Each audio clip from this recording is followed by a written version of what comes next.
지난번 제가 금요 철학 때 한번 말씀을 드렸었는데 우리는 성경을 읽을 때 1차 독자가 누구인지를 파악을 해야 됩니다. 그 1차 독자를 알아야 본문에 쓰여진 의도를 명확하게 알 수가 있습니다. 자, 열왕기를 처음 읽는 1차 독자들, 그러니까 열왕기를 처음 읽었던 그 사람들은 바로 누구냐면은 이제 포로기에 있던 사람들이에요. 포로로 끌려가서 바벨론에서 포로 생활을 하고 있던 유다 백성들이었습니다. 열왕기는 이제 이 포로된 땅에서 조롱당하고 또 고난을 당하고 또 왜 우리가 망했는가, 왜 우리가 이 지경이 되었는가 이렇게 고민하며 고통스러워하던 그러한 유다 백성들을 향해서 쓰여진 것이 바로 이 열왕기 상하의 말씀이에요. 자, 그리고 그러한 질문들, 왜 우리가 망했는가, 왜 우리가 하나님 앞에 버림을 당했는가, 왜 우리가 포로로 끌려왔는가 라고 하는 이러한 질문들에 열왕기서는 꾸준히 대답을 해주고 있는데, 오늘 우리가 읽은 본문이 가장 핵심적인 그 대답을 하고 있는 본문입니다. 이제 우리가 읽은 본문은 잘 아는 본문이죠. 어려서부터 교회를 다니면 한두 번쯤은 충분히 들었을 만한 내용입니다. 갈멜산에서 이제 아세라 선지자와 아세라 그리고 바알의 선지자 대 이제 엘리야와의 그 싸움을 그린 에피소드이죠. 갈멜산은 이제 어떤 곳이냐면은 바알의 신성한 장소처럼 그 여겨졌던 곳이에요. 그러니까 적지에서 지금 싸움을 하고 있는 겁니다. 또 바알의 모습은 어떤 모습이냐면 이제 번개를 들고 있는 그런 형상을 가진 그 신이 바로 바알이에요. 그러니까 진짜 바알이 하나님이면은 아주 쉽게 불을 낼 수 있게 되는 거죠. 더군다나 적지잖아요. 그러니까 바알의 선지자들은 만만한 거죠. 이제 자기네들이 더 이상 손해볼 게 없다, 분명히 우리가 이길 거다라고 확신을 하고 이제 엘리야의 제안을 받아들이죠. 자, 엘리야는 왜 이러한 싸움을 하고자 했는가? 그것은 이제 바알이 그 존재의 무능함을 드러내기 위해서 바알이 가장 주장하고 있는 그 물과 불을 사용하고자 하는 거예요. 그래서 바알의 무능함을 드러내면서 존재의 없음을 드러내면서 하나님이 이제 참 하나님 되심을 드러내고자 하는 것이 바로 엘리야가 싸움을 걸어온 목적입니다. 그러니까 17장에 전에 살펴봤던 것처럼 17장의 가뭄 그리고 18장의 이 갈멜산 대결의 목적은 누가 정말 하나님이시냐, 그것을 증명하는 거라고 할 수 있어요. 여러분, 이스라엘 백성은 바알이 하나님인지 여호와가 하나님인지를 잘 모르고 있었습니다. 본문 21절에 보니까 그들은 머뭇거리고 있어요.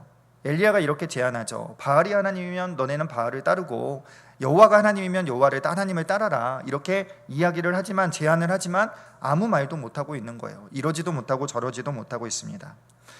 머뭇거리고 있는 거죠. 그런데 여러분, 언제나 이스라엘은 항상 이 모습이었어요. 그러니까 이스라엘은 언제나 하나님을 완전히 떠난 적은 없습니다. 언제나 예루살렘과 성전 곁에 있었던 사람이 바로 이 사람들이에요. 그러나 성전 곁에 있다고 해서 이들이 정말로 하나님을 사랑하거나 하나님을 경외하며 섬기지도 않았어요. 그냥 그들은 언제나 근처에 머뭇거리기만 했습니다. 그러니까 양다리였어요. 하나님과 우상 사이에서 이들은 양다리였던 거죠. 결국에 그 유다 말에 가면 결국에 그 성전 바깥에 있는 우상을 성전 안으로 이제 끌어들여서 아예 혼합해 버리는 일까지를 하죠. 그러니까 이들이 머뭇거리는 일은 어제 오늘이 아니었는데 솔로몬 때부터 그랬어요. 이제 우리는 솔로몬이 주일학교 때 배울 때 이제 지혜로운 왕으로 배우잖아요. 근데 지혜로운 왕은 맞는데 정말 하나님 앞에 다윗처럼 신실한 왕은 아니었어요. 자, 솔로몬은요, 하나님을 잘 섬겼던 왕으로 나오지만 사실 그의 마음 한구석에는 다른 마음을 언제나 품고 있었던 사람이 바로 이 솔로몬이에요. 그러니까 여러 가지 이야기를 할 수 있겠으나 이제 열왕기상 6장 7장의 이야기를 하면 이런 겁니다. 솔로몬은 성전을 짓는데 7년이 걸렸습니다. 그런데 자신의 왕궁을 짓는 데는 13년이 걸렸어요. 또 그 크기에 또 엄청난 차이가 나요. 몇 배의 차이가 납니다. 근데 이것보다 더 중요한 단서는 뭐냐면은 6장과 7장으로 이어지는 문장의 구조가 좀 특이하다라는 거예요. 열왕기상 6장 끝에는 성전이 완전히 다 건축되었다라고 마무리를 져요. 그리고 이제 7장에 가면 1절부터 12절까지 이제 솔로몬 왕궁을 짓는 이야기를 해요. 그리고 다시 또 13절부터 51절까지 또 성전 건축에 대한 이야기를 또다시 하고 있어요. 자, 구조가 이상하죠? 여러분, 우리가 보통 말하면은 어떻게 말을 하나요? A라는 주제를 갖고 이야기하면 A가 끝나고 나면 B에 대한 주제를 이야기를 하죠. 이게 일반적인 거예요. 글을 쓸 때도 A라는 이야기를 했다가 B라는 이야기를 해야 그게 일반적인 논리 전개 방식이잖아요. 그런데 지금 성경은 지금 그렇게 안 하고 있다라는 얘기죠. 성전의 이야기를 하고 있다가 동시에 왕궁의 이야기를 하다가 또 성전의 이야기를 하는 구조를 지금 가지고 있다라는 거예요. 성경이 비논리적으로 쓰여진 것이다 이게 아니고요. 성경이 왜 이렇게 쓰고 있냐면은 바로 성경의 의도가 있었다라는 거예요. 저자의 의도가 있었다라는 겁니다. 무슨 의도요?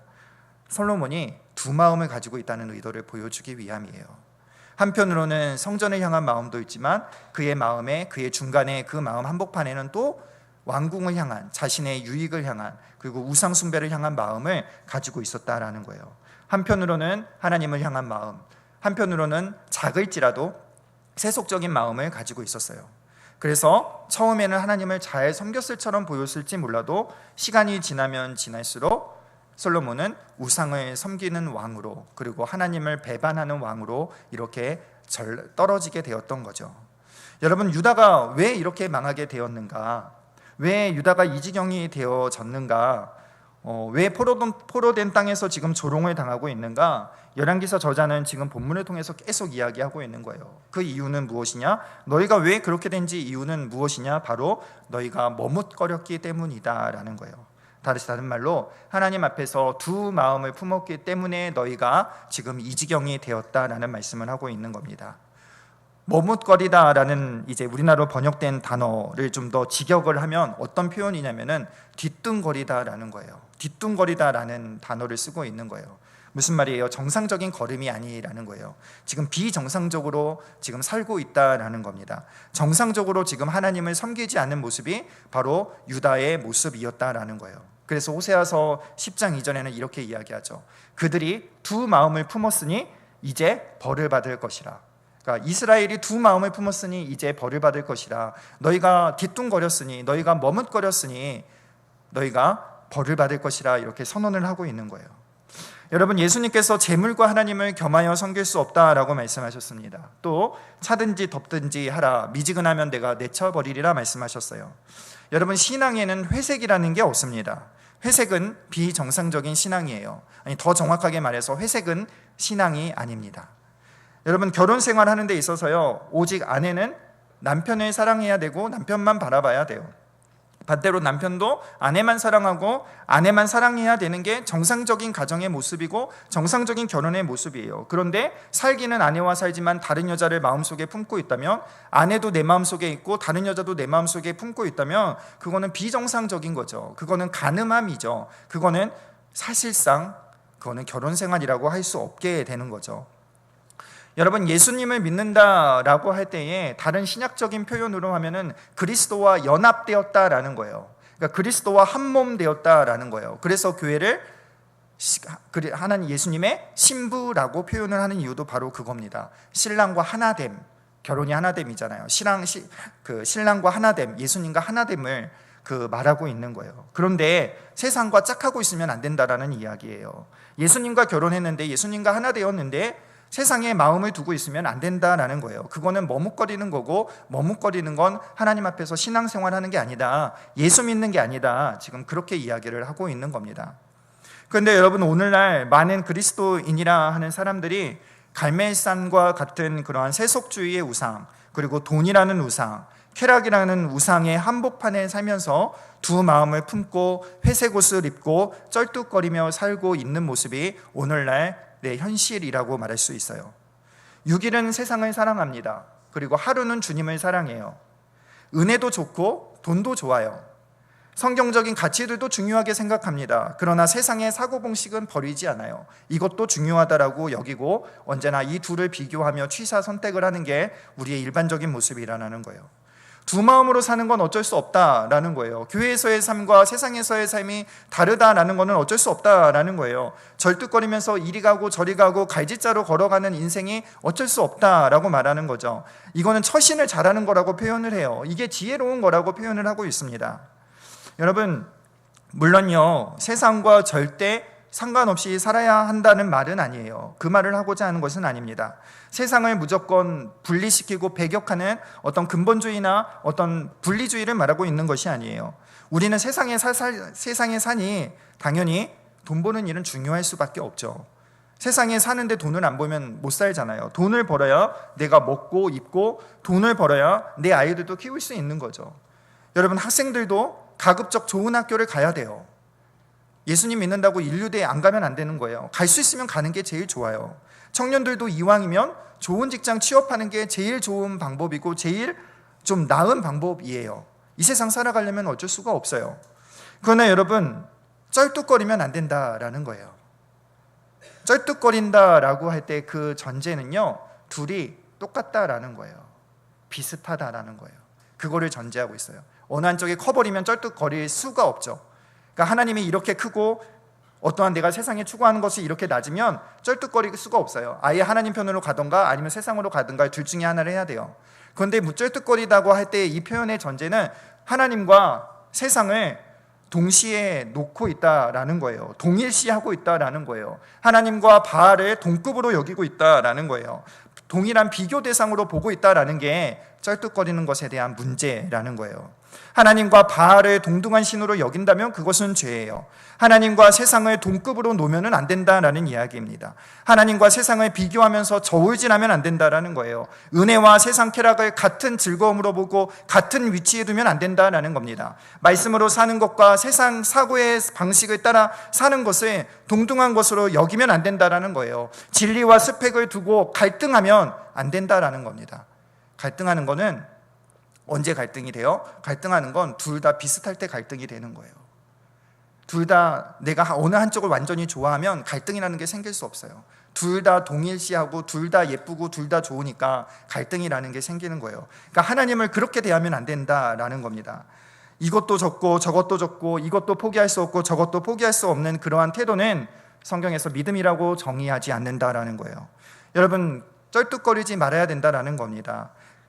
머뭇거리지 말아야 된다라는 거예요. 오직 내 마음이 하나님만 사랑해야 된다라는 거예요. 세상의 능력이 아니라 오직 하나님만 의지하는 것이 믿음이라는 거예요. 돈이 아니라 오직 주의 능력과 은혜로만 사는 것임을 고백할 줄 아는 사람이 참된 믿음의 삶이라는 겁니다. 오직 말씀에 순종하는 것이 금보다 더 귀하게 여기는 것이, 세상의 어떠한 가치보다 하나님의 말씀을 가장 최고로 두고 그것에 순종하는 사람이 진짜 믿는 사람이라는 거예요. 그 순종하는 일에 조금도 여지를 두지 않는 것이 바로 믿음의 사람이라는 겁니다. 세상의 쾌락이 아니라 오직 주의 영광만이 나의 분명한 즐거움이라고 고백할 수 있는 사람이 진짜 믿음의 사람이라는 겁니다. 그러니까 종교개혁의 구호처럼 오직 예수가 되어야 하는 거고, 오직 믿음이 되어야 하는 거고, 오직 성경이 되어야 하는 거고, 오직 하나님께 영광이 되는 것이, 그것이 진짜 믿음이라는 거예요.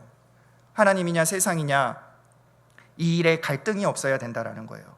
하나님이냐 세상 것을 택할 것이냐 하나님의 것을 택할 것이냐 하는 일에 고민이 없어야 되고 여지가 없어야 되고 머뭇거림이 없어야 된다는 거예요. 이것이 참된 믿음이라는 겁니다. 쩔뚝거리는 것은요, 정상이 아니에요. 그것은 믿음이 아닙니다. 쩔뚝거리며 가는 길은 불신앙의 길이고 유다와 같이 포로되는 길이고 망하는 길입니다.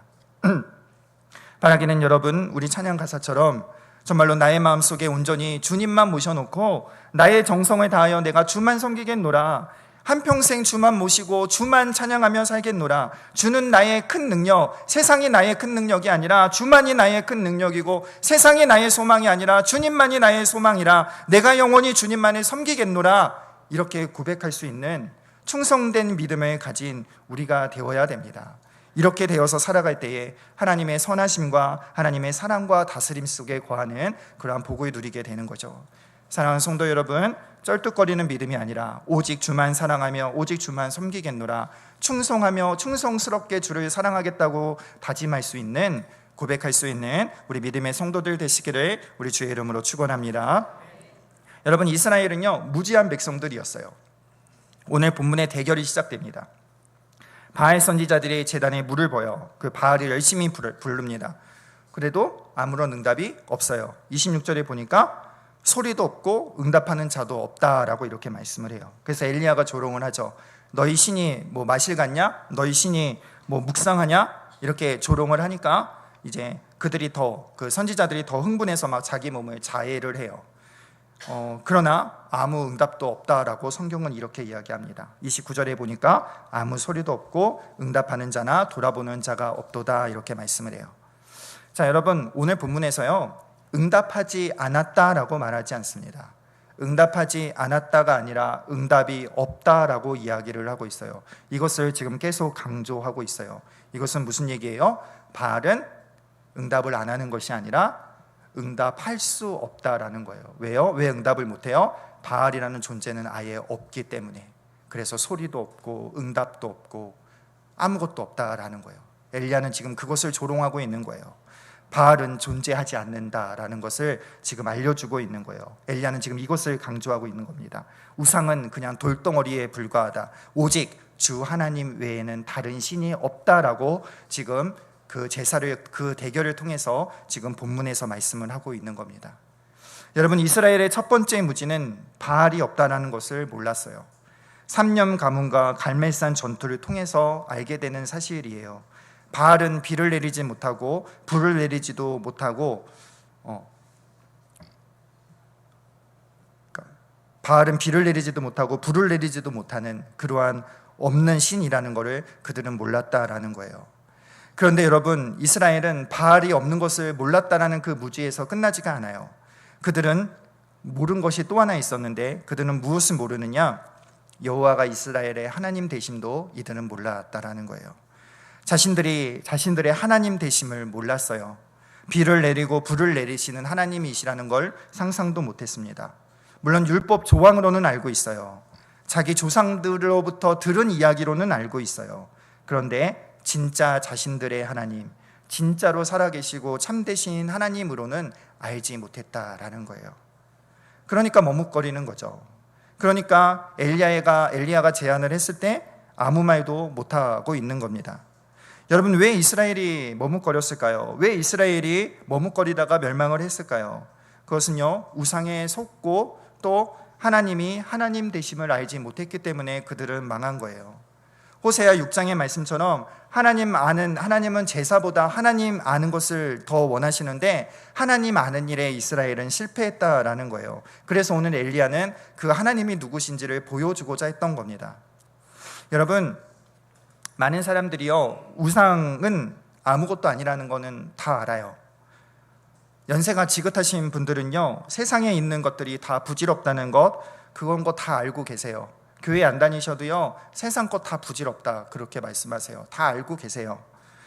그리고 더욱이 이제 믿음 안에 있는 분들은, 믿음 안에 있는 사람들은 말씀을 통해서 더 많이 들어서 더 잘 알아요. 솔로몬의 말씀처럼 이 세상의 모든 것이 헛되니 헛되도다 다 알아요. 그것이 다가 아니고 그것이 중요한 거 아니다. 돈이 중요한 거 아니고 대학교 좋은 데 가는 게 중요한 거 아니다. 다 알아요. 그런데 머뭇거리면서 살아갑니다. 그런데 그것을 미련을 두고 그것을 포기하지 못해요. 늘 세상과 하나님 사이에서 갈등하고 머뭇거리고 회색으로 살아가고 그렇게 살아가고 있습니다. 적당히 한 발은 교회에 한 발은 세상에 담고 기우뚱거리는 모습으로 살아가고 있어요. 왜 그렇게 살아가고 있을까요? 그것은요, 우상이 헛되고 세상의 것들은 아무것도 아닌 것은 알고 있지만 하나님이 하나님 되심을 알지 못해요.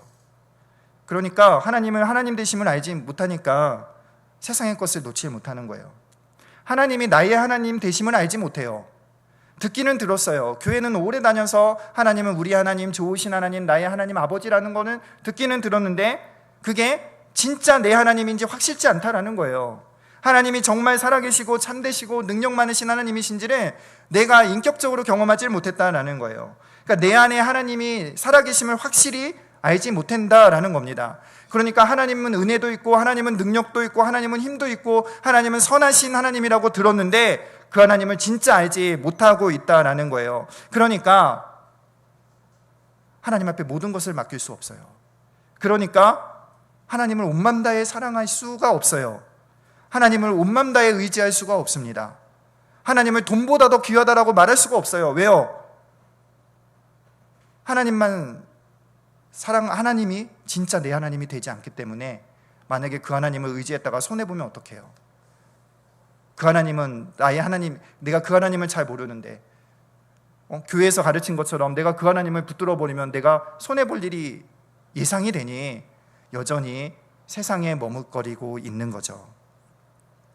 하나님만 사랑하다가 하나님만 의지하는 것은, 하나님만 사랑하고 하나님만 의지하는 것은 뭔가 손해볼 것 같은 거예요. 뭔가 후회할 일이 반드시 생길 것 같은 거예요. 세상 사람들이 바보 같다고 그렇게 말하는 것이 두려운 거예요. 그래서 어떻게 믿음으로만 사냐, 어떻게 뭐 그렇게 어렵게 믿고 사냐, 어떻게 일편단심으로 하나님만 섬기고 사냐, 너무 고지식한 거 아니냐, 왜 이렇게 답답하냐, 이렇게 말하는 거죠. 이것도 취하고 저것도 취하는 그러한 비정상적인 삶을 살고 있는 원인은 바로 이거예요. 하나님이 내 하나님이 되지 않았기 때문에, 하나님이 진짜 내 하나님이 되심을 확실하지 못하기 때문에 그렇다라는 거예요. 여러분, 오늘 엘리야는 제단에 물을 부어요. 제단에 물을 붓는데 이렇게 말하면서 기도를 합니다. 아브라함과 이삭과 이스라엘의 하나님이라고 기도를 시작해요. 보통 아브라함과 이삭과 야곱의 하나님 이렇게 불러요. 그런데 오늘 특이하게 아브라함과 이삭과 이스라엘의 하나님이라고 기도를 합니다. 하나님은 이스라엘 가운데 살아계시고 너희를 창조하시고 너희를 구속하신 이뿐만 아니라 지금 너의 하나님이 된다라는 것을 가르쳐주기 위하여 야곱 대신에 이스라엘의 하나님이다라는 표현을 지금 쓰고 있는 거예요.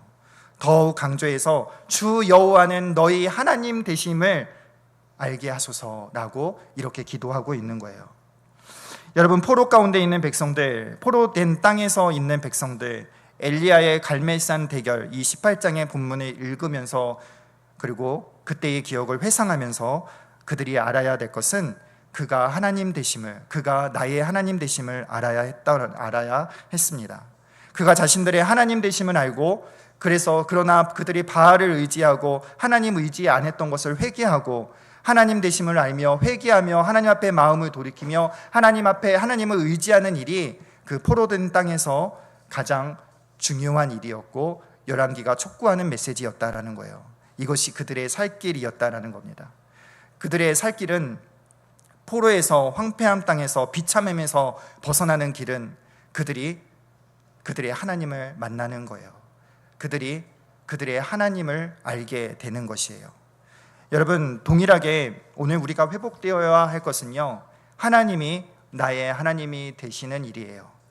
지식으로만 아는 하나님이 아니라, 먼데 계신 하나님이 아니라, 내 아버지의 하나님, 내 친구의 하나님, 우리 교회 집사님의 하나님이 아니라 그 하나님이 나의 하나님이 되시는 일이 있어야 된다라는 겁니다. 그래야 쩔뚝거리지 않아요. 그래야 하나님만 사랑하고 하나님만 의지할 수 있습니다.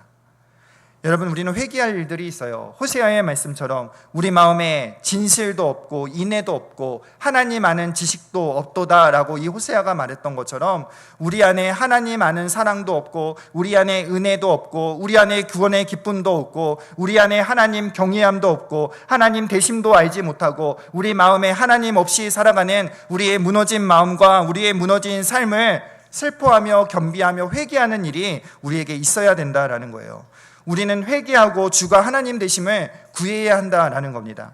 여러분, 다른 것을 구하기에 앞서서 가장 중요한 것은 바로 이거예요. 내가 여러 가지 문제를 해결하고 내 자녀를 위해서 기도하고 남편을 위해서 기도하고 여러 가지 기도하는 일도 좋지만 우리에게 있어서 가장 근본적인 일은, 근본적으로 구해야 될 것은 주가 진실로 나의 하나님 되심을 깨닫도록 기도해야 된다는 거예요. 주가 나의 살아계시고 참되신 하나님을 내가 전인격으로 받아들일 수 있고 믿을 수 있도록 기도해야 하는 일이 우리에게 필요하다라는 겁니다.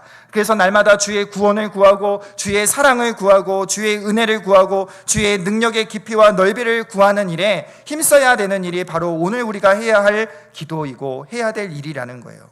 여러분, 이것이 우리가 살 길이라는 겁니다. 비정상적인 이 신앙에서 돌이키는 일, 머뭇거리는 신앙에서 돌이키는 일은 바로 이 길밖에 없어요. 우리의 무너진 삶을 다시 세워나가는 힘은 주가 나의 하나님 되심을 경험할 때예요. 황폐해진 영적인 가뭄에서 우리가 벗어나는 길은 주가 나의 살아계신 하나님이심을 깨달을 때예요. 영적인 빈곤함에서 영적인 부요함으로 가는 길은 주가 나의 하나님 되심을 알고 내가 주께로 돌이킬 때에 이 일은 가능하다라는 거예요. 사랑하는 여러분, 오늘 이 밤에 주 앞에 기도할 때에 이와 같은 은혜가 우리에게 있기를 바랍니다. 주께서 우리의 마음을 고치시고 주 하나님 되심을 아는 은혜가 우리 안에 충만하여지기를 우리 주의 이름으로 축원합니다. 그런데 여러분, 이거는 스스로 될 수가 없어요. 우리가 스스로 할 일이 아니라는 거죠. 우리가 그렇게 기도한다고 해서 하나님의 은혜가 없으면 되지가 않아요. 오늘 엘리야는 이렇게 기도합니다. 32절에 여호와를 의지하며 기도해요. 그리고 36절에 하나님께서 돌이키심을 알게 하옵소서. 하나님이 돌이키시는 거라는 거예요. 하나님이 하셔야 우리가 하나님께로 돌아갈 수 있다는 겁니다. 하나님이 은혜 베푸셔야 하나님의 살아계심과 하나님의 참되심을 알 수 있다는 겁니다. 다시 말해서 주권은 지금 내게 있는 것이 아니라 하나님께 있다는 거예요. 하나님께서 긍휼히 여기시고 하나님께서 나를 불쌍히 여기시고 하나님께서 내게 은혜를 베푸셔야 내가 마음을 하나님께로 돌이키고 살아계시고 참되신 하나님을 내가 경험할 수 있다는 거예요. 광야에 있다고 해서, 고난의 자리에 있다고 해서, 포로된 땅에 있다고 해서 저절로 하나님께 돌아오는 것이 아니라는 거예요. 하나님께서 내 마음을, 우리를 돌이켜 주셔야 된다는 겁니다. 다시 말해서 하나님께서 불을 내려 주셔야 된다는 거예요. 그 불이 제단의 제물과 그리고 나무와 흙과 돌을 태우고 물까지 다 태웠던 것처럼 우리 안에 그러한 일이 일어나야 된다는 겁니다. 그래서 여러분, 우리는 성령의 불을 사모해야 된다는 거예요. 성령께서 우리 안에 임하셔서 우리의 죄악을 태우시는 일을 우리가 사모해야 된다는 거예요. 우리 안에 끊어지지 않는 우상을 태우는 일을 우리가 사모해야 되고, 세상을 사랑하는 것들이 끊어지기를, 태워지기를 기도해야 되는 것이고, 하나님 알지 못하는 그 무지가 태워지기를 기도해야 되고, 하나님 인정하지 아니하는 그 불신앙의 패역한 고집들이 다 태워지기까지 우리는 하나님 앞에 무릎으로 기도하며 주의 은혜를 구해야 된다는 겁니다. 이렇게 기도할 때에 성령께서 우리의 심령을 새롭게 하시고 우리를 돌이켜서 주가 나의 하나님 되심을 믿게 한다는 겁니다. 물이 바다 덮음같이 여호와의 영광이 온 땅에 가득한 그것을 인정하는 믿음의 사람이 되게 한다는 거예요. 우리는 이것을 사모하고 이것을 위하여 기도해야 된다는 거예요. 이것이 부흥이라는 겁니다.